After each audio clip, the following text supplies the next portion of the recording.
Me voilà de retour pour mon bilan de janvier 2014. Alors, ce mois-ci, j'ai lu 13 livres et 2 en cours. Mais au niveau du total des pages, je n'en ai lu pas spécialement beaucoup, vu que les livres que j'ai lus sont quand même assez courts. Donc alors, j'ai lu Les Héritiers de l'Aube, tome 1, Le 7e sens, de Patrick Maxpert, aux éditions Scrinéo. Alors, c'est un livre fantasy que j'ai beaucoup apprécié. Les personnages, l'univers, j'ai vraiment été emportée dans ce livre. J'ai bien aimé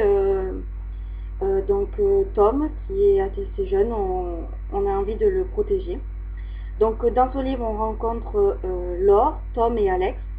Donc, tous les trois sont des héritiers. Et ils se rendent au XVe siècle et à l'aide de Nicolas Flamel, ils vont devoir trouver la pierre d'émeraude. La pierre d'émeraude, oui, c'est ça. Donc voilà, j'ai beaucoup apprécié ce livre fantasy, donc je ne regrette pas du tout ma lecture, bien au contraire, et je me languis vraiment de découvrir la suite. Donc ensuite, j'ai lu un manga, donc Silver Spoon, La cuillère d'argent, tome 1 de Hiromu Arakawa aux éditions Kurokawa. Donc là, c'est un livre assez spécial parce qu'on est dans l'agriculture. Je trouve vraiment que c'est un univers intéressant et vraiment l'auteur a décidé d'être dans l'agriculture. C'est vraiment assez original. Donc du coup, en plus, elle apporte une touche d'humour et tout. C'est vraiment intéressant. Donc du coup, je me suis commandé les autres livres. Comme ça, moi, je pourrais continuer. Ensuite, j'ai lu en partenariat avec l'édition Rebelle, donc Le Fourgon Jacques Despont, donc aux éditions Rebelle. Donc du coup, j'ai lu en partenariat avec l'édition Rebelle en avant-première. Et j'ai beaucoup aimé ce livre, un petit thriller très intéressant. On est pris dans l'histoire. Frank est un personnage assez intéressant. Voilà, le titre, Le Fourgon, on voit ce que ça donne en lisant le livre. Donc un livre qui fait passer un très bon moment. Donc de plus, vous pouvez retrouver en 4e de couverture le blog. Donc voilà ma petite citation sur la 4e de couverture. Je suis très contente de cette nouvelle. Et je remercie d'ailleurs les éditions Rebelle. Ensuite, j'ai lu, donc j'avais comme ça c'est donc j'ai fini l'intégrale de Dorian Thiel aux éditions Sharon Kenna. C'est un recueil d'histoires érotiques. Donc du coup je l'avais commencé en décembre. J'avais commencé une ou deux nouvelles. Donc du coup là je l'ai fini en janvier avec les nouvelles. Donc en fait j'ai trouvé que certaines nouvelles sont intéressantes, d'autres non. Ce qui est un peu logique vu qu'on est plus embarqué dans des histoires par rapport à d'autres. Une petite déception pour la fin, parce que les deux dernières m'ont moins intéressée par rapport aux premières. Voilà. Un livre plaisant, avec des nouvelles intéressantes, mais d'autres moins. Ce qui est un peu normal. Donc ensuite, j'ai lu La quête des Willan, tome 2, Les frontières de glace de Pierre Bottero aux éditions Le Livre de Poche. Alors là, j'ai adoré. Vraiment, l'univers de Pierre Bottero est original, simple à lire, c'est facile, bref, j'ai adoré. Surtout le moment où il y a l'arche. J'ai vraiment adoré la description. Qu'est-ce que j'aurais aimé être à la place des Willan et voir ça en fait. C'est vraiment magnifique. Donc le tome 3 est à lire bientôt et je me l'enguille vraiment. Ensuite, j'ai lu donc un partenariat avec les éditions Gallimard, Warp, tome 1, L'assassin malgré d'Eoin Colfer. J'ai vraiment apprécié l'univers.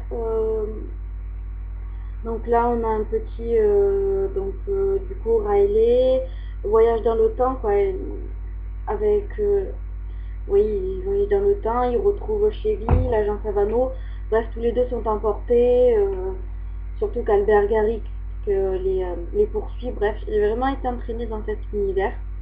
Ouais, c'est très intéressant.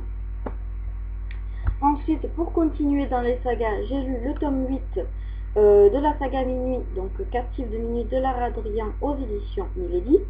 Donc là, c'est une saga que j'adore. Par contre, le tome 8 ne m'a pas spécialement emballé. En fait, c'est Brock, le personnage qui ne m'a pas spécialement intéressé. Oui, c'est ça. Par contre, c'est une saga que j'aime bien, donc du coup, là, l'histoire, l'intrigue d'un prend coup. Vivement de lire le tome 9.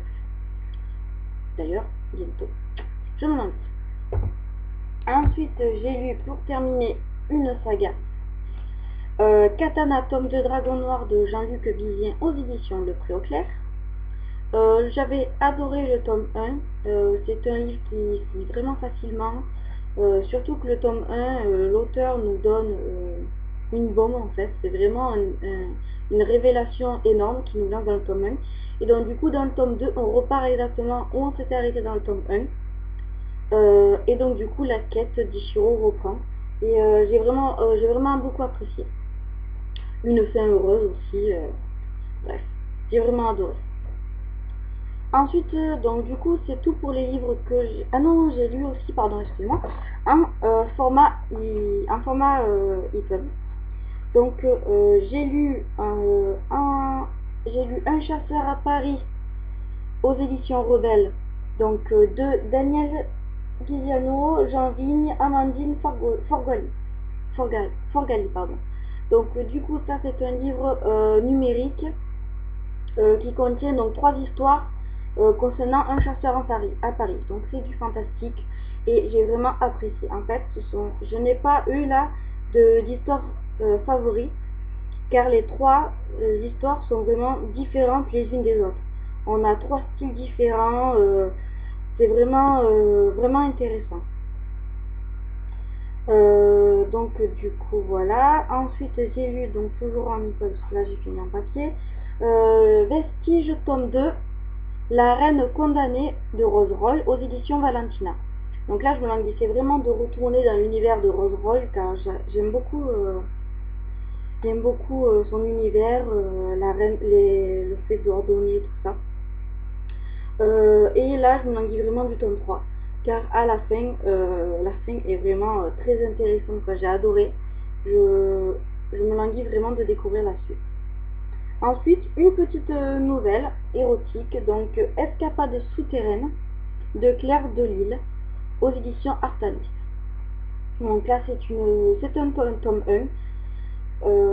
Donc j'ai vraiment beaucoup apprécié, ça se lit rapidement, c'est simple, facile, on se laisse emporter, une histoire en fait avant de dormir, très sympathique. Ensuite, j'ai lu donc 2 e-pubs, mais il n'y a pas les couvertures, donc je pourrais pas vous les montrer, donc par contre ils sont dans l'article. Donc j'ai lu Logan, tome 2, d'Angélie Eldericker. Le tome 2, je crois que c'est Cœur à vif, je ne me rappelle plus. Le tome 2... Pardon, excusez-moi, j'ai oublié de remettre la première page. Donc c'est ça, Cœur à vif. Donc là, du coup, on retrouve exactement où ça a été arrêté au tome 1. C'est-à-dire où Michael... bon, je vais pas vous dire. Donc on retrouve exactement là où c'est arrêté au tome 1. C'est vraiment agréable de retrouver Michael et Logan. J'ai beaucoup apprécié, c'est une romance intéressante, tout, donc les couvertures magnifiques. Par contre, j'ai trouvé qu'il y avait un peu trop d'amour et moins l'intrigue moins prenante. Par contre, j'étais contente qu'on découvre ce qui est arrivé à Logan. Et je me languis vraiment du tome 3. Ensuite, mon coup cœur du mois de janvier va pour Le Retour des Phénix, tome 3, Un nouveau soleil de Marion Aubry aux éditions Sharon Kena.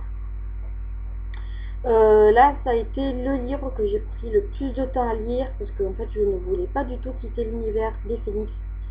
Je voulais pas quitter les personnages, ni Gavi. Voilà, je voulais pas. C'était en fait, c'est même au dernier chapitre, à l'épilogue, je m'étais mis dans la tête que l'univers était fini. Que du coup, j'ai mis un peu de temps à le lire à la fin, mais j'ai vraiment adoré. Ça a été un livre. Ça a été une saga, une trilogie vraiment géniale à lire, que je conseille fortement de découvrir, parce que franchement, sur les Phénix, c'est une chose rare qu'on dise dessus. Voilà pour les livres lus. Donc j'ai 2 livres en cours, donc Alpha et Oméga tome 3, Jeu de piste de Patricia Briggs aux éditions Milady. Donc là vous pouvez voir que j'ai bien avancé parce que d'ailleurs donc j'ai bien avancé. Je suis donc il ne me reste pas beaucoup de pages. Donc bientôt fini. Je me lance de savoir la fin de l'intrigue. Et ensuite ici j'ai lu pas beaucoup de pages, mais bon, c'est un livre en fait que j'aime beaucoup, mais comme il est long. Donc c'est Les Gardiens des éléments, tome 3, Sueur froide de Rachel Ken aux éditions Panini, collection Crimson. Donc là je l'ai en cours depuis 2 ou 3 mois. C'est pas du tout que j'aime pas en fait, et j'adore, j'aime beaucoup cette saga. Mais le truc c'est que comme c'est quand même assez long à lire, je n'ai pas l'envie de lire des livres longs, j'ai envie de lire le plus possible. Mais donc du coup, il faut vraiment que j'arrive à le caser ce livre pour le finir. Il faut vraiment que j'y arrive. Donc voilà pour mon bilan de janvier. En espérant que le mois de février soit plus productif que le mois de janvier. Et voilà. Donc à la prochaine.